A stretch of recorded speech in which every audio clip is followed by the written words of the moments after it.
Principal, Madame la députée de Montarville. Oui, bonjour, Monsieur le Président. Eh bien, les troisièmes grandes rencontres sur la persévérance scolaire se terminent aujourd'hui à Montréal. Le drame, et c'est un drame au Québec, c'est que trop de nos jeunes décrochent de l'école publique et que le Québec se classe parmi les derniers au niveau canadien. Le gouvernement avait pourtant une occasion en or de dire comment il va concrètement mener cette lutte au décrochage scolaire. Malheureusement, la ministre de l'Éducation n'a rien de mieux à offrir que des principes généraux que tous les gouvernements répètent depuis 15 ans, ici même, en cette Chambre.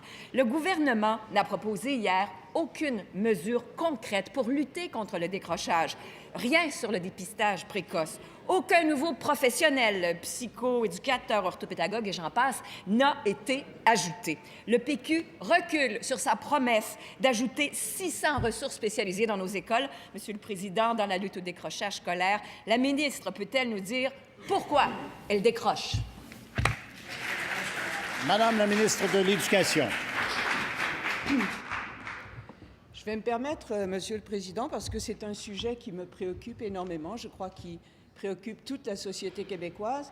Permettez-moi de saluer les centaines de personnes qui sont en ce moment même au Palais des Congrès à Montréal et qui sont mobilisées pour lutter contre le décrochage et favoriser la persévérance scolaire.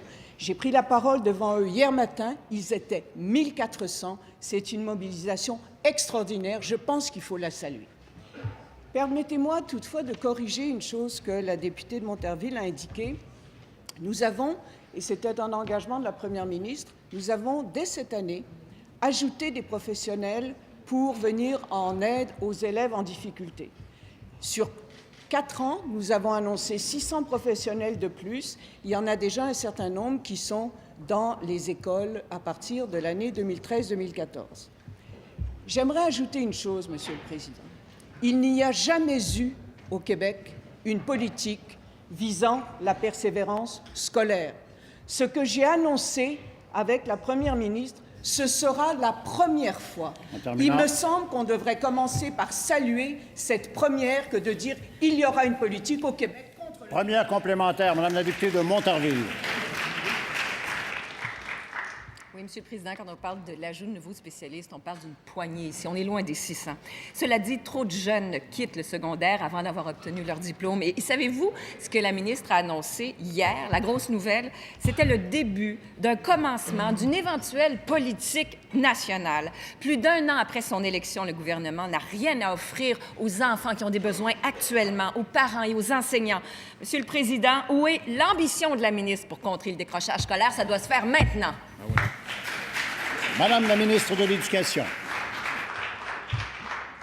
Monsieur le Président, j'ai des ambitions immenses. Nous devons tous et toutes avoir des ambitions immenses parce qu'il est vrai qu'il est anormal que dans notre société, tant de jeunes soient laissés sur le parcours et décrochent avant d'obtenir un diplôme.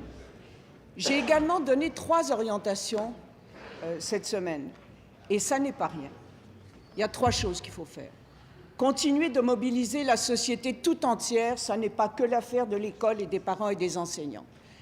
Nous devons avoir une politique globale intégrée. Il y a des choses qui se font à travers le Québec depuis des années. Il n'y a jamais eu une politique intégrée. Tout le monde nous invite à en avoir une. Et je me réserve la 3e idée pour dans un instant. 2e complémentaire, Madame la députée de Montarville. Monsieur le Président, des paroles, des paroles, des paroles. Il y a quelque chose de paradoxal dans l'action du gouvernement. D'un côté, il annonce une politique nationale sur le décrochage, mais de l'autre, les services directs aux élèves sont coupés. La Fédération des comités de parents du Québec nous apprenait en août, on était en vacances, mais on l'a retenu, il y a une 20aine de postes de spécialistes qui sont coupés cette année dans nos écoles. Monsieur le Président, je sais que l'hiver approche, là, mais il n'y a pas de raison pour que la ministre pèle par en avant ce problème-là. Madame la ministre de l'Éducation. Monsieur le Président, je crois que la députée ne sait pas comment on procède quand on veut améliorer notre sort. On commence par essayer de voir ce qui se fait de mieux chez nous. On commence par essayer de voir ce qui se fait de mieux ailleurs pour s'en inspirer. On commence par mobiliser les acteurs, on commence par se donner un plan d'action Il n'y en a jamais eu au Québec. Il me semble que c'est déjà une bonne idée d'en avoir un. Et ce que je voudrais ajouter, Monsieur le Président, et qui est peut-être le plus important, ce que nous allons faire, c'est une politique pour la persévérance scolaire qui fera en sorte que chaque enfant, chaque élève sera pris par la main jusqu'à ce qu'il réussisse. C'est une bonne nouvelle, Monsieur le Président.